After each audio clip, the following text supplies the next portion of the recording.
ناظرین، ہم بڑے افسوس کے ساتھ آپ کو اطلاع دے رہے ہیں کہ مسلمانوں کے واحد نڈر اور بے باک لیڈر طیب اردوان سیاست سے کنارہ کشی اختیار کر رہے ہیں۔ طیب اردوان کے لیے مغرب زدہ معاشرے میں اسلامی اصولوں پر حکومت کرنا اور اسلام کا علم بلند کرنا کبھی بھی آسان نہ تھا، لیکن انہوں نے بغیر کسی کے دباؤ میں آتے ہوئے اسلام کا پرچم بلند رکھا اور رہتی دنیا تک یاد رہے۔ امریکہ ہو، اسرائیل ہو یا پھر فرانس یا کوئی اور ملک، طیب اردوان نے سب کو آنکھوں میں آنکھیں ڈال کر جواب دیا اور کسی بھی میدان سے بھاگنے کی بجائے لڑنے کو ترجیح دی۔ یہ وہ واحد لیڈر ہیں جو اسرائیل جیسی طاقت سے مروب نہیں ہوئے۔ انہوں نے نہ تو امریکہ، نہ برطانیہ، نہ ہی اسرائیل کا دباؤ قبول کیا اور بے شمار اسرائیلی ایجنٹس کو سزائے موت دلوائی تاکہ اسرائیل کو پیغام مل سکے۔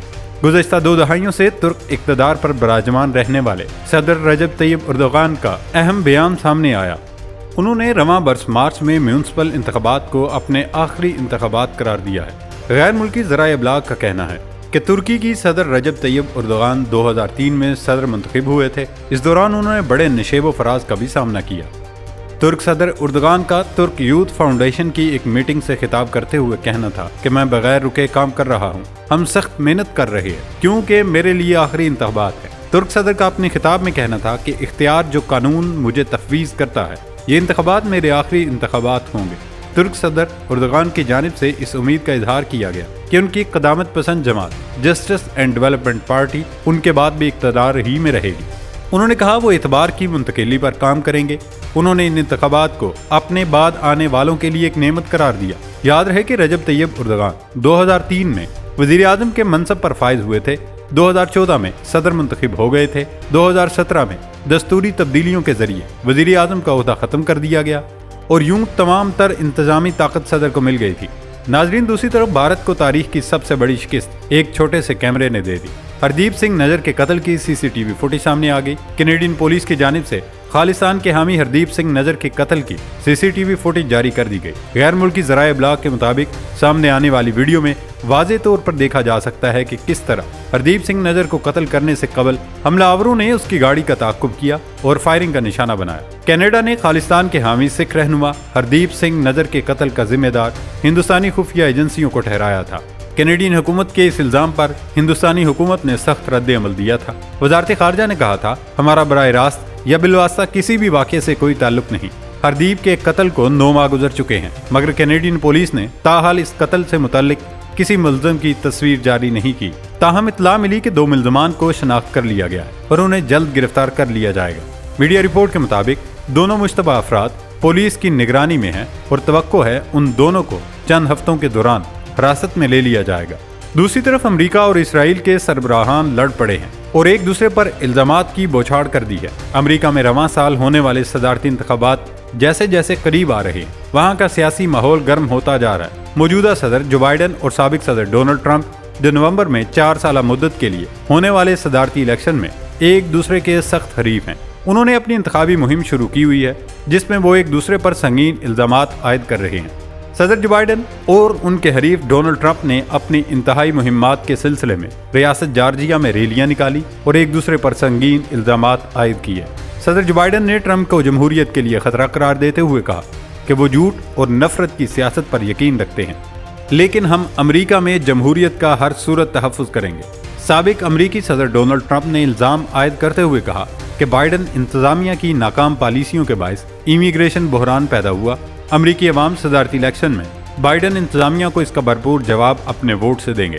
ناظرین، اسرائیلی وزیر اعظم کے لیے اس وقت صرف امریکہ ہی درد سر نہیں بنا ہوا، بلکہ ان کے اپنے ملک کے لوگ بھی اب ان کے پیچھے پڑ گئے ہیں۔ تل ابیب میں اسرائیلی وزیر اعظم نیتن یاہو کے گھر کے باہر ایک بار پھر احتجاج شروع ہو گیا۔ مظاہرین کی جانب سے نیتن یاہو کے استعفے کا مطالبہ کیا جا رہا ہے اور موقف اختیار کیا گیا ہے کہ نیتن یاہو نے اسرائیل کو بہت نقصان پہنچایا۔ غیر ملکی میڈیا کے مطابق تل ابیب میں اسرائیلی وزیر اعظم نیتن یاہو کے گھر کے باہر مظاہرین نے بھرپور احتجاج کیا اور ایک ہی مطالبہ کیا کہ فوری طور پر مستعفی ہو جائیں یا عہدہ چھوڑ دیں۔ دوسری طرف پولیس نے مظاہرین پر لاٹھی چارج شروع کر دیا اور کئی افراد کو گرفتار کر لیا گیا۔ میڈیا رپورٹس کے مطابق مظاہرین پولیس کی جانب سے لگائی گئی رکاوٹوں کو توڑ کر آگے بڑھے اور اسرائیلی وزیر اعظم نیتن یاہو کی رہائش گاہ کے باہر احتجاج کرنے لگے اور نئے انتخابات کا مطالبہ کر دیا، جس پر پولیس اہلکاروں نے مظاہرین پر تشدد شروع کر دیا۔ اس کے علاوہ بھی ہفتے کو نیتن یاہو کے خلاف 2 الگ ریلیاں نکالی گئی تھیں جن میں ہزاروں اسرائیلی شریک تھے، لیکن دوستو نیتن یاہو اپنی ہٹ درمی پر آج بھی قائم ہے۔ آج تو اسرائیل مقبوضہ مغربی کنارے میں مزید 15,000 فوجی بھیجنے کا فیصلہ کیا ہے، جبکہ پوری دنیا امید لگائے بیٹھی ہے کہ رمضان میں جنگ بندی ہو جائے گی۔ اسرائیلی آرمی ریڈیو کے مطابق اسرائیلی فوج مقبوضہ مغربی کنارے اور مشرقی یروشلم میں 24 بٹالین، 20 MGP کمپنیاں اور 2 خصوصی یونٹوں کے ساتھ ساتھ 50,000 ریزرٹس فلسطینی علاقوں میں تعینات کر رہی ہے۔ مقبوضہ مغربی علاقوں میں اسرائیلی فوج کے ساتھ ساتھ اسرائیلی آبادکاروں نے بھی فلسطینیوں کی زندگی اجیرن بنا رکھی ہے۔ نئے فوجیوں کی تعیناتی سے رمضان المبارک کے مقدس مہینے میں چیکنگ اور سیکیورٹی کے بہانے مسلمانوں کو مزید پریشانی کا سامنا کرنا پڑے گا۔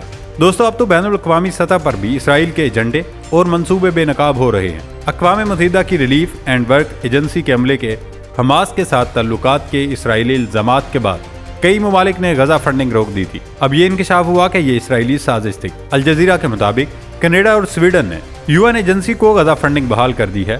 ایک کمپین گروپ نے انکشاف کیا کہ اسرائیلی فوجیوں نے اقوام متحدہ کے ادارے کے عملے کے ارکان پر تشدد کیا تھا اور انہیں حماس کے ساتھ تعلقات رکھنے کے غلط بیانات دینے پر مجبور کیا۔ حماس کے مطابق اسرائیل نے اس تنظیم کے کچھ عملے کو تشدد کا نشانہ بنایا اور انہیں ایجنسی کے حماس سے تعلقات کے بارے میں جھوٹے اعترافات کرنے پر مجبور کیا۔ گزشتہ ہفتے UN ایجنسی نے رپورٹ کیا تھا کہ اسرائیلی حکام کی جانب سے UN ایجنسی کے عملے کے ارکان کو حراست میں رکھنے کے دوران دھمکیوں اور جبر کا نشانہ بنایا گیا۔ ایجنسی کے خلاف جھوٹے بیانات دینے کے لیے دباؤ ڈالا گیا۔ ناظرین، کل ایک اور واقعہ بھی پیش آیا جس کی ڈوریاں لوگ حماس اور حوثی باغیوں سے ملا رہے ہیں۔ امریکہ میں ایک فوجی ہیلی کاپٹر گر کر تباہ ہونے سے 2 امریکی فوجیوں سمیت 3 ہلاک ہو گئے۔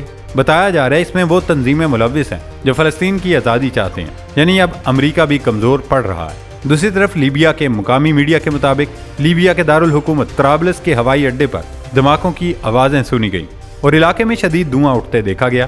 العربیہ کے مطابق لیبیا کے طرابلس کے جنوب میں کریمیا کے علاقے میں بجلی کمپنی کے ایک سٹور کے اندر دھماکہ ہوا۔ لیبیا میں قومی اسمبلی، ایوان صدر اور ریاست کے سربراہان نے اتوار کو مصر کے دارالحکومت قاہرہ میں ہونے والی ایک میٹنگ کے دوران اس بات پر اتفاق کیا کہ ملک میں خود مختار عہدوں کو اس طرح متحد کیا جائے جس سے ان کے تفویض کردہ کردار کو فعال کرنے کو یقینی بنایا جا سکے۔ بتایا جا رہا ہے کہ لیبیا حکومت نے امریکہ سمیت کسی بھی بیرونی مداخلت کو مسترد کر دیا تھا اور آج بھی اس حوالے سے قانون سازی ہو رہی ہے، جس کے بعد وہاں دھماکے شروع ہو گئے، یعنی مسلم ممالک نے امریکہ کو اپنی حدود سے نکالنے کا پورا بندوبست کر لیا۔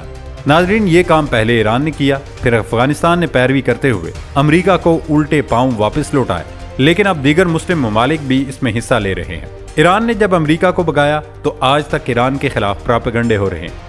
امریکہ اور یورپ کے سفارتکاروں کے درمیان یہ خدشہ بڑھتا جا رہا ہے کہ ایران کے جوہری پروگرام کی نگرانی میں کمی اور غزہ میں 7 اکتوبر کو شروع ہونے والی جنگ کے نتیجے میں پیدا ہونے والی کشیدگی جوہری ہتھیاروں کی تیاری کے خواہاں عناصر کی طاقت کو مزید مضبوط کر دے گی۔